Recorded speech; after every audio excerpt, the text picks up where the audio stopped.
Before the story begins, quick transmission from the void. If you enjoy high-stakes sci-fi where humanity survives by doing the impossible, tap like, drop a comment with your favorite HFY moment, and subscribe so you don't miss what happens next. Now, let's begin. The Black Axiom Collective had never refused a contract. Not once in its 312 years of recorded violence. Empires had collapsed because the collective accepted a job. Species had vanished because the collective finished one. Their insignia was not a symbol but a warning, a simple geometric mark burned into hulls and histories alike. When it appeared in a system, survival statistics became trivia. Commander Varkesh stood at the center of the flagship's command sphere, arms folded behind his back, posture rigid in the way only someone bred and trained for war could manage. He was not human. His species had evolved under crushing gravity and perpetual conflict, and it showed in his reinforced skeletal ridges and eyes that never quite stopped calculating distance, threat, and trajectory. Varkesh had led exterminations, suppressions, and planetary sieges. This assignment should have bored him. The contract hovered in the air before him, a lattice of light and encoded authority. One target. One human. No fleet, no army, no fortifications. Frontier world designation only, barely worth a footnote in the galactic registry. Payment was obscene, the kind of number that suggested panic rather than strategy. That's it? Varkesh asked, his voice a low vibration that carried easily across the chamber. One human? Around him, his lieutenants exchanged glances. These were beings who measured time in campaigns and kills, who joked about casualty projections the way civilians joked about weather. A few of them laughed. Humans breed fast, said Corin, the tactical officer, mandibles clicking with amusement. Maybe the client is embarrassed to handle it themselves. Or paranoid, another added. They adapt, sure. But alone? Varkesh didn't smile. He had learned long ago that contracts that looked simple were usually traps designed by fools or cowards. Still, the intelligence packet offered nothing to justify concern. No energy shields. No orbital platforms. No automated defenses. Just a single life sign, stubbornly stationary, and a cluster of anomalous readings near it that the analysts had labeled as sensor noise. Previous scouts? Varkesh asked. Lost contact, Corin replied. 3 independent probes. No distress signals. No debris. That gave him pause. Scouts did not simply vanish. Even annihilation left echoes. Drop us at the edge of the system, Varkesh ordered. Quietly.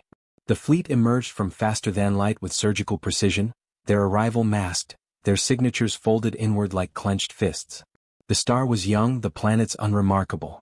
The target world hung at a comfortable distance, wrapped in clouds and oceans, radiating nothing more than agricultural infrastructure and low-level human habitation. Varkesh watched the sensor data cascade in lines of probability narrowing. Then the chamber grew quiet. Commander, Corin said, his voice altered, professional amusement stripped away. I'm getting something. Define something. Biological mass reading, Corin replied slowly. Surface level. Adjacent to the human target. How large? There was a hesitation. That alone was unsettling.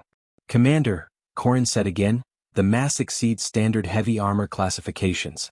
It's not possible for a natural organism. Varkesh stepped closer to the display. Run a deep scan. The sensors complied, pushing past interference, past atmospheric distortion, past every excuse the universe usually offered when it wanted to hide something. The image resolved gradually, assembling itself from fragments into a silhouette that made several hardened mercenaries instinctively step back. It was enormous.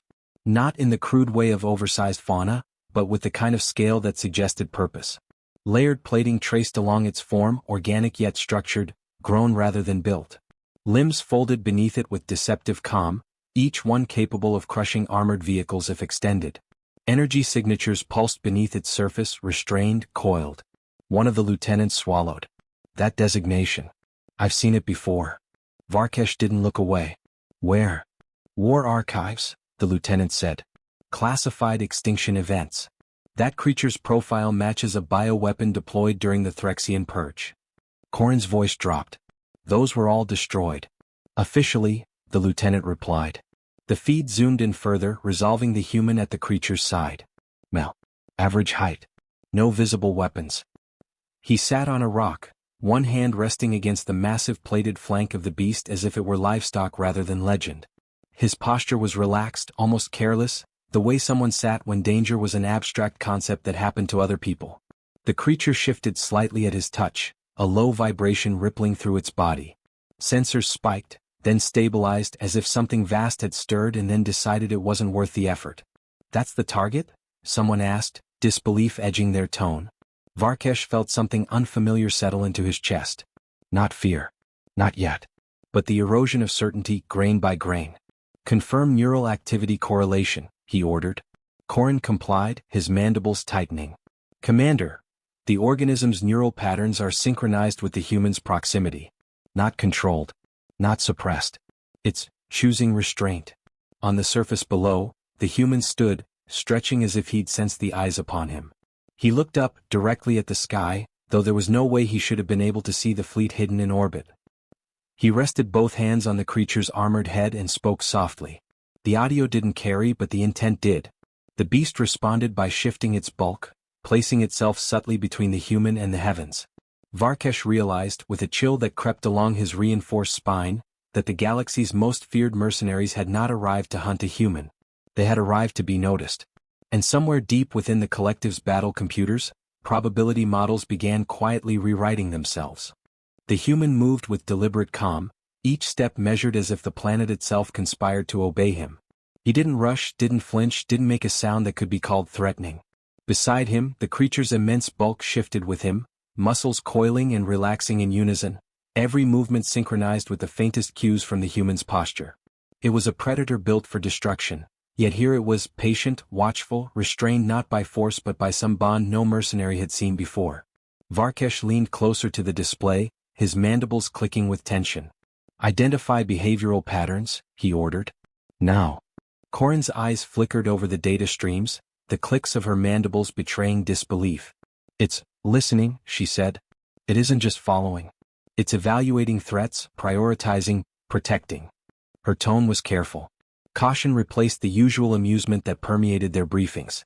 The human crouched to touch the creature's massive forearm, a gesture so casual it made Varkesh's stomach tighten. "Easy boy," he murmured, soft and commanding, though no weapon had ever needed to be drawn. The creature's ears, or whatever structures served as sensory appendages, twitched, but its body did not move aggressively. It obeyed a silent order, invisible to anyone outside their connection. Lieutenant Arwelk leaned over the console, voice a hushed rasp. "Commander, the legends. This creature isn't just a predator. It's a weaponized apex species. Eradicated in multiple systems. Classified as impossible to contain." His eyes flicked toward Varkesh, seeking a confirmation he wasn't sure he could give. "Impossible, perhaps," Varkesh said, tone flat. "But it obeys him." The human's gaze lifted, scanning the horizon with a calm that defied everything Varkesh had learned in decades of war. The mercenary sensors picked up minute changes, heart rate, subtle gestures, the orientation of a shoulder. Every movement the human made communicated volumes to the beast, an invisible language forged in trust and survival. Varkesh recognized instinctively that no ordinary predator could be persuaded to restrain its power voluntarily. This was not domestication. This was a partnership honed in extremes. The creature emitted a low rumble, a vibration felt as much as heard. It was a sound that could shatter hulls, flatten vehicles, and unnerve a seasoned mercenary commander, yet here it was, modulated, cautious, protective. The display indicated neural synchronization, data streams dancing in perfect alignment. They weren't forced, they were chosen. Varkesh's mind calculated the ramifications. If this human could command one apex predator, what did that imply about his capacity to survive, to manipulate forces no galactic power could anticipate? "Commander," Korin said, tension underlying her professional restraint, "the bioweapons activity is below expected thresholds. It's like it's aware we're watching. It's not defensive. It's discerning." Varkesh's mandibles flexed. Discernment from a creature bred for slaughter, obedient to a single human. That changes everything. Below, the human shifted, standing fully. The creature's massive frame mirrored him, moving in perfect tandem. There was an economy of motion, a precision in every gesture that was disconcerting. The human's face remained serene, almost indifferent, yet it radiated command, calm, absolute, unavoidable. He was the axis on which this apex pivoted. Sensors picked up faint energy fluctuations from the creature, subtle distortions that interacted with the mercenaries' own systems. A low hum threaded through the ship, disrupting automated targeting protocols, jamming long-range scans intermittently. No attack had been initiated. No overt action had been taken. The mere presence of the human and his companion was rewriting tactical probabilities. Lieutenant Arwale's voice trembled despite her efforts to maintain composure. "Commander, it's choosing him over every other threat. Every protocol designed to neutralize danger fails against this synchronization. It's a decision." Varkesh exhaled, a low vibration that seemed to echo through the chamber. He had faced creatures meant to annihilate fleets, species engineered to strip planets bare, weapon systems capable of erasing cities in seconds. None had ever voluntarily deferred to a human. Not once. The concept alone was alien, an anomaly that defied his understanding of warfare and survival. The human raised a hand casually, pointing toward the horizon. The creature shifted instantly, head lowering slightly, claws flexing in a deliberate non-threatening stance. It was a warning gesture, clear to anyone trained to interpret predator signals, yet it targeted no one but the mercenaries orbiting far above. Every data stream confirmed it. A single glance, a subtle motion communicated volumes. They were seen, understood, and silently assessed. Varkesh's mind raced. Orders, contingencies, protocols. None of it applied here. Nothing could simulate the bond between the human and the beast. Nothing could calculate the probability of aggression from a predator acting by choice rather than instinct. For the first time in decades, he recognized a situation where experience was irrelevant. The human bent slightly to touch the creature's armored head once more. "Relax," he said, tone flat but commanding. The creature responded by easing its posture, muscles rolling like molten steel, tension giving way to calm vigilance. It was a dance, subtle, invisible to the untrained eye, but catastrophic in implication. A single wrong move would trigger a force that no fleet could withstand. Corin spoke quietly, almost to herself. "I've read every report, every record. If this bond is as absolute as it appears, then this human isn't just surviving. He's controlling a force no one else could touch. Not even us." Arwale swallowed audibly. "And yet, he hasn't even armed himself. No defenses. Nothing. Just him, and it." Varkesh's gaze narrowed. His mind had catalogued threats and neutralized them with lethal precision, but this was different. The central conflict had emerged not from weapons or armies, but from a single human and his companion, a bond the galaxy had believed impossible. A being whose survival strategy did not rely on aggression but on mutual respect, trust, and understanding. The human lifted his gaze toward the stars, toward the fleet, and then smiled faintly. It was an expression so calm, so assured, that it unsettled even the most seasoned mercenary.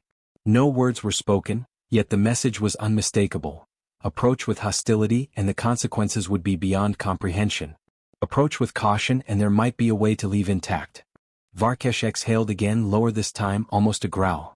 For the first time he felt the weight of uncertainty pressing into the heart of the collective. One human, one apex predator, and a bond that defied everything he had been taught about power, control, and survival. He turned away from the display toward the bridge crew, his decision already forming in the quiet spaces between logic and instinct. This was not a battlefield he could dominate with force. This was not a mission that could succeed with traditional strategies. The central conflict had declared itself, not through engagement, but simply by existing. A human could command a weapon that the galaxy had long feared extinct, and that command was absolute. And somewhere deep inside, Varkesh understood the inevitable truth. Nothing they had ever done, no planning, no firepower, would ever prepare them for what was coming next. Varkesh paced the command sphere, the low hum of the flagship vibrating through his reinforced frame. He had seen the data, observed the synchronization, felt the subtle disruption in their systems, yet understanding eluded him. No amount of training, no calculus of probabilities, no tactical simulations could account for the bond he had witnessed. The human and the creature were not merely coexisting, they were operating as a single organism, each instinctively compensating for the other, each anticipating threats the other hadn't even perceived. "Commander," Corin said, her mandibles clicking in an anxious rhythm, "the archives, the Threxian purge files we accessed, they detail attempts to deploy apex predators as weapons. Entire fleets were destroyed when containment failed. But all of them were neutralized eventually. Not a single record suggests voluntary cooperation with humans." Varkesh folded his arms behind his back, jaw rigid. "Explain how this is happening, Corin. Explain why a human would be capable of this." Corin exhaled, the sound a mixture of disbelief and scientific fascination. The records suggest humans are different. Other species tried domination, suppression, coercion. Humans, they bond. They earn loyalty. There's no precedent for neurological compatibility on this scale, no theory to justify it. And yet here it is. Arwell K. leaned over the console, her voice quiet. Commander, we've been wrong about humans for centuries. We assumed fragility, underestimation, adaptability only within limits.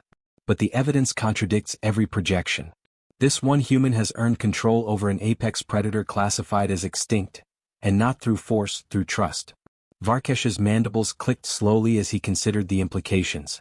He had fought countless wars, commanded fleets, exterminated entire species. Yet every scenario he had encountered relied on the predictability of instinct, the obedience of fear, the inevitability of aggression. Here none of that applied.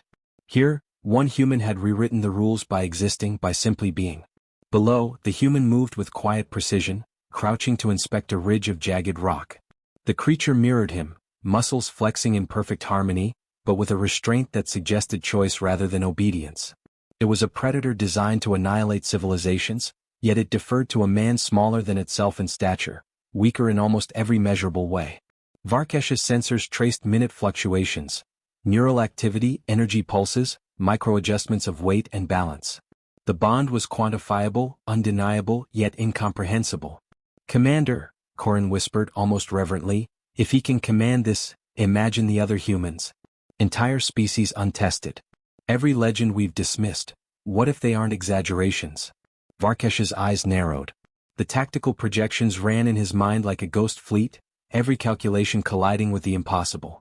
If this human could synchronize with a creature of this magnitude, if one man could neutralize the deadliest apex predator known to history without firing a single shot, then what else were humans capable of?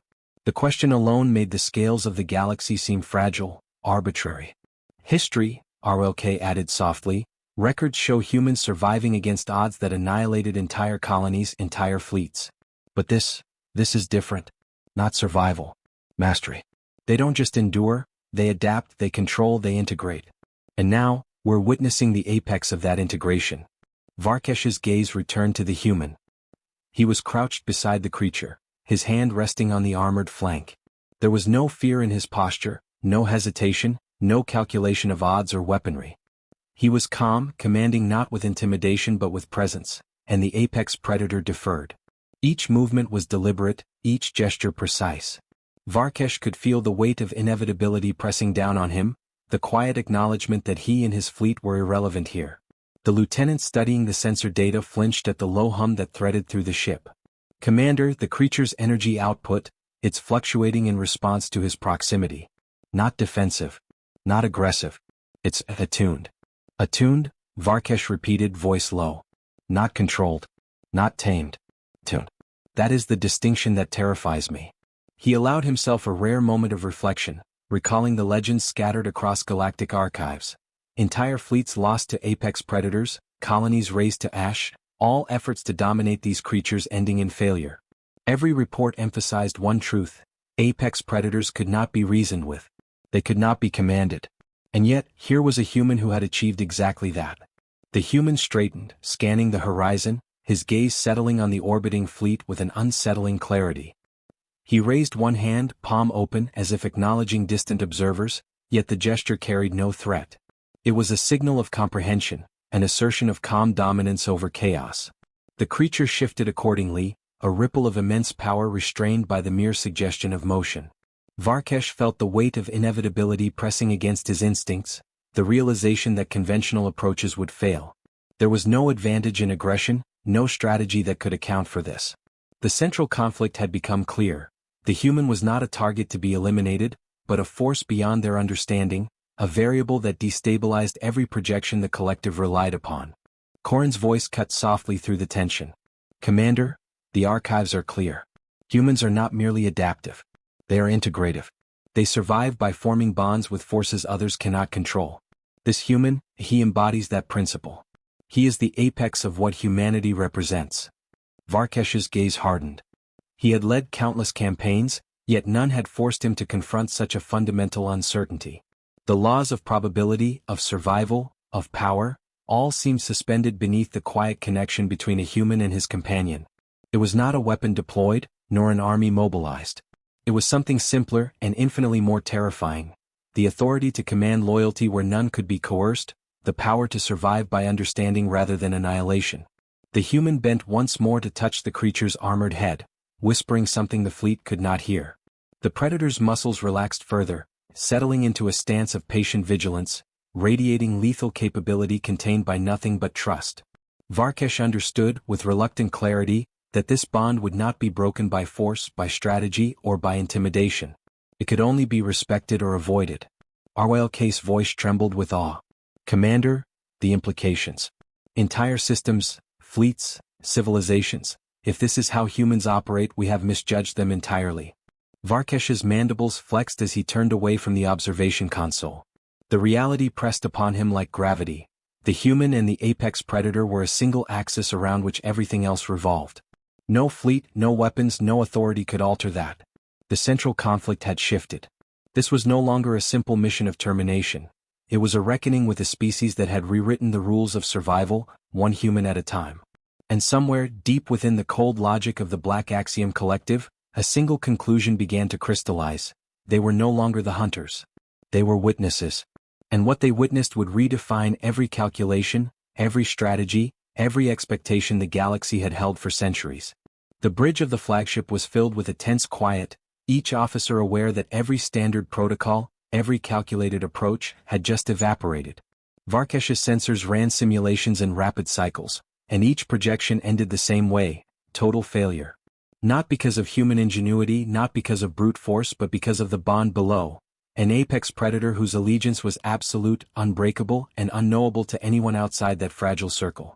Commander, Corin said, her voice low, careful, every tactical approach we've analyzed fails. Orbital bombardment, strike teams, drones, any aggressive move triggers a cascade that neutralizes us before we can act. Varkesh exhaled, a low vibration that seemed to echo through the command sphere. So we do nothing? Arwelka's gaze flicked toward the display, tracking the subtle gestures of the human below. Not nothing, she said. Observation. Caution. Withdrawal is possible, but any engagement will guarantee annihilation. He doesn't have to fight us. He just has to exist, and the predator handles the rest. Varkesh's mandibles flexed as he absorbed the truth. The job the collective had accepted in confident certainty, eliminate one human, was no longer viable. Not because of luck, not because of terrain, but because the rules had changed.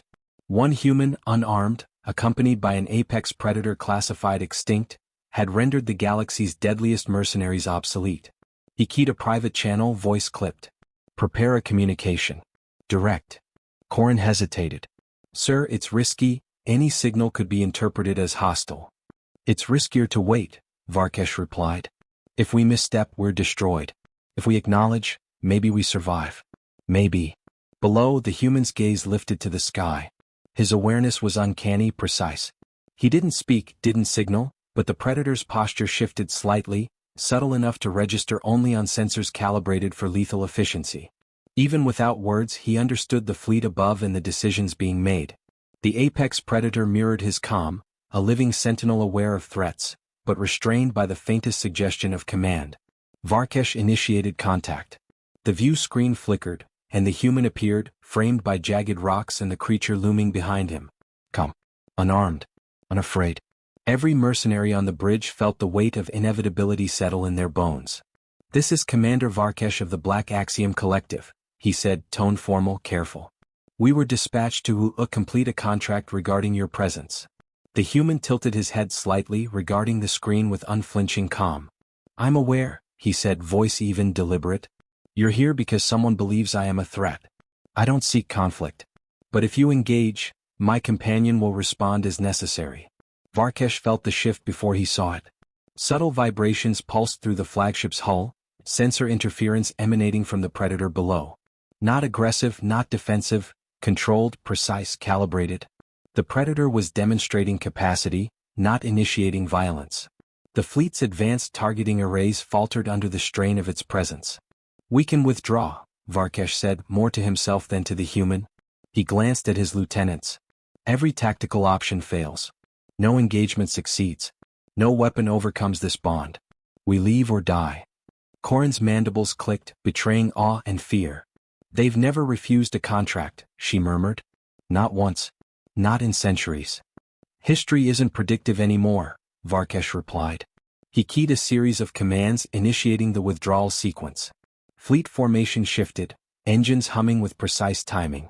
Every movement calculated to minimize exposure to the predator's influence.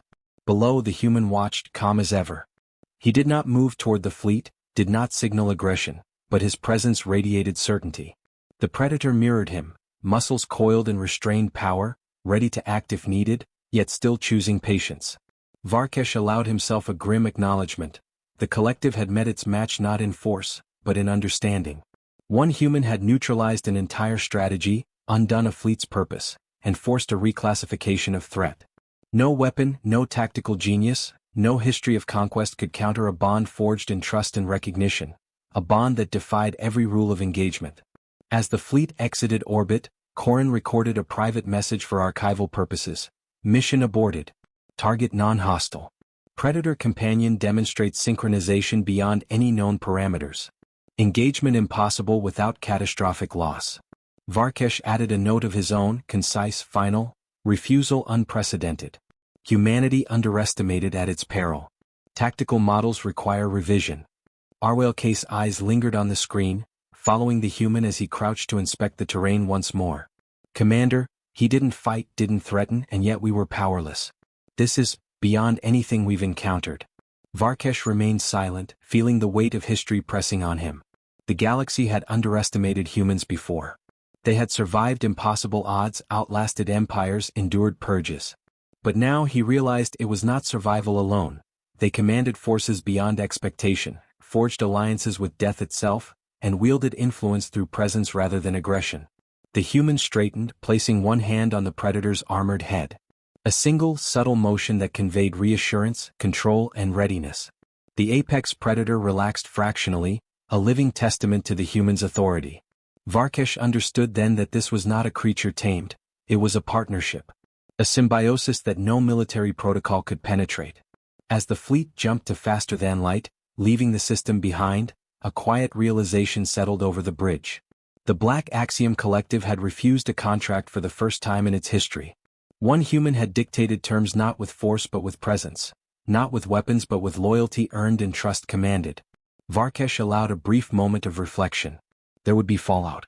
Contracts would be questioned. Reports would circulate. Entire sectors would reconsider the calculus of engaging humans. But for now, one truth remained undeniable. The galaxy's most feared mercenaries had walked away, unchallenged, because one human and his companion had refused to be anything less than themselves. And somewhere, beneath jagged rocks on a quiet frontier world, the human crouched again, fingertips brushing the armored flank of his companion, and the apex predator shifted slightly, a silent affirmation of loyalty and restraint. The galaxy had witnessed a quiet revolution, not of weapons or conquest but of understanding. The mercenaries had left, but the legend of what they had encountered was only beginning to spread. Varkesh turned from the observation console, the words unspoken but clear in every mind on the bridge. The rules had changed. The galaxy would never see humanity in the same way again. The predator's low rumble echoed faintly through sensors as the fleet disappeared into the stars, a reminder that power existed not just in destruction, but in the choice to wield it, or withhold it. The human stood atop the ridge, the wind carrying fine dust across his worn boots, but neither he nor the predator beneath him stirred unnecessarily. He watched the stars, knowing they had seen him, understood him, and recoiled. The apex predator shifted slightly at his side, massive shoulders rippling, muscles coiling in response to invisible cues. It was awake, aware but calm because he had asked it to be. Not through commands, not through threats, not through force. Only through presence, through patience, through the quiet authority of a being who had survived where others had failed. Below, the settlement stirred with life, unaware of the cosmic events that had brushed against their world.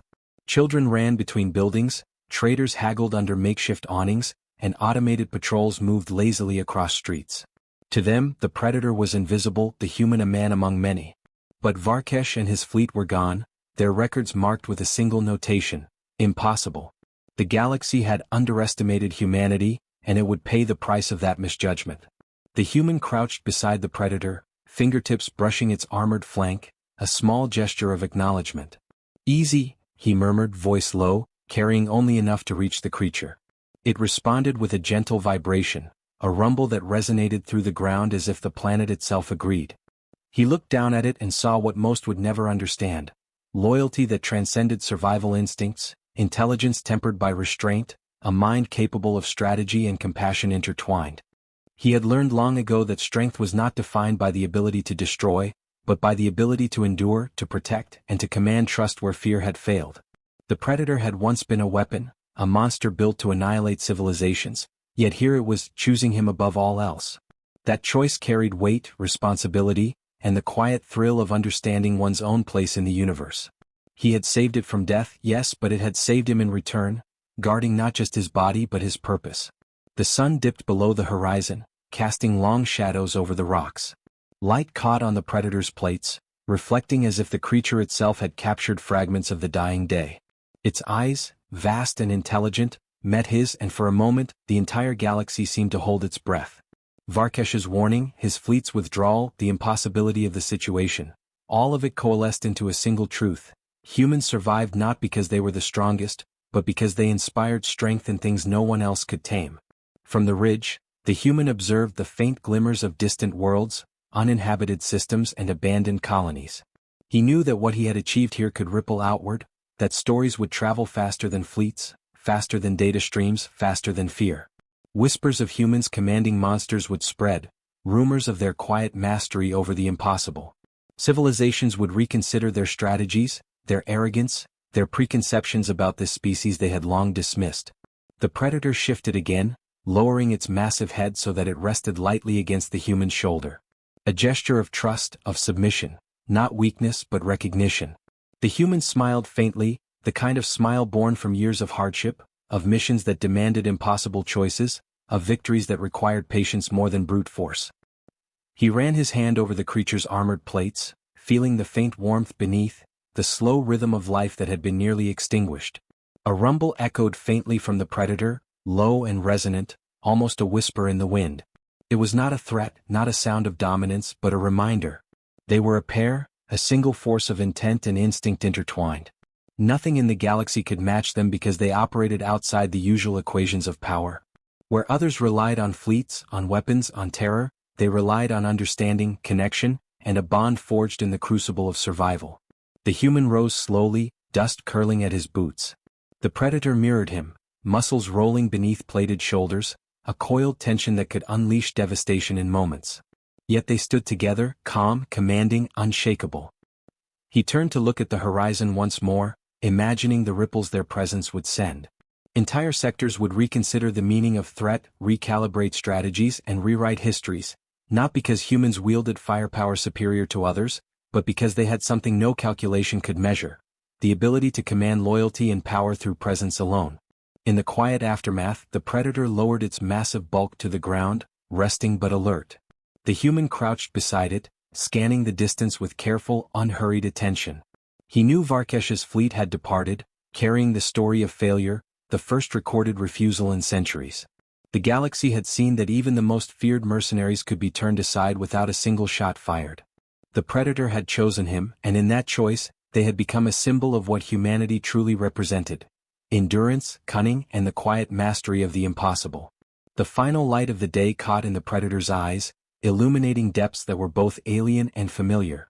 The human extended a hand, brushing along its armored crest, and the creature leaned into the touch. They were partners, allies, reflections of each other's resilience. No fleet, no weapon, no calculation could undo that connection.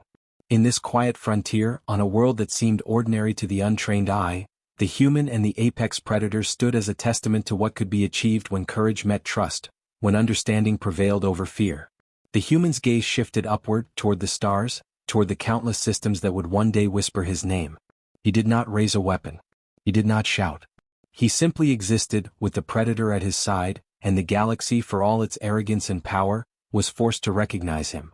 Somewhere in the void, empires would pause, mercenaries would reconsider, and civilizations would recalibrate their understanding of what it meant to face humanity. A low rumble rolled across the ridge once more, resonating through the ground, as if the planet itself acknowledged the moment. The predator's massive form coiled in readiness, its presence both a warning and a shield. The human stood taller, more confident, attuned to every motion, every signal, every nuance of this living weapon that had chosen him. Together they were unassailable, not because of strength alone, but because of the bond that could not be broken, the understanding that could not be challenged, the quiet authority that demanded respect without a word.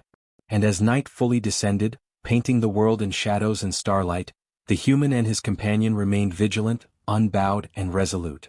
The galaxy had glimpsed the impossible, and the story had only just begun. The predator rumbled again, deep and low, a sound that promised both protection and reckoning, while the human's eyes reflected the stars, calm and unyielding. Their presence marked a turning point, a subtle but undeniable shift in the balance of power, a reminder that the mightiest weapon in the universe was not firepower or fleets, but the quiet mastery of trust, loyalty, and the indomitable will of humanity.